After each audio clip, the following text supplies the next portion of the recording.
Là, ça se passe plutôt bien, hein, mais comment ça se fait que vous attachez seulement les LOX ici? C'est une des premières choses à faire. Depuis un an, Mike forme les futurs manutentionnaires. On fait une fermeture basique de filet pour le cargo, de façon à ce qu'on puisse stabiliser notre cargo et le faire partir en toute sécurité. Des métiers essentiels dans le secteur de l'aviation. Depuis le 1er janvier, 7000 personnes ont déjà été formées. Dans quelques mois, les formations seront rassemblées dans un tout nouveau centre, l'Aviato Academy.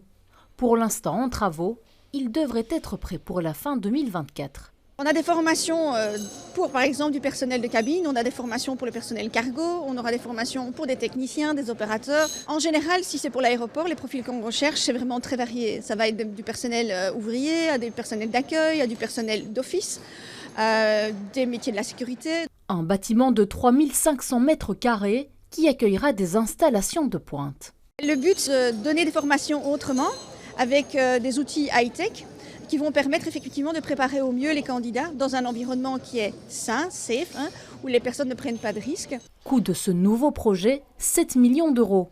Un investissement nécessaire pour l'aéroport national. Bruxelles Airport est le deuxième moteur économique du pays, donc on a beaucoup de collaborateurs. On est aujourd'hui aux environs de 24 000 emplois directs. On recherche constamment du personnel. Aujourd'hui, on est à peu près à 400 offres d'emploi ouvertes. C'est important évidemment non seulement de recruter du personnel, mais évidemment aussi de le former. D'ici les prochaines années, l'objectif est d'ouvrir le centre de formation à d'autres aéroports internationaux.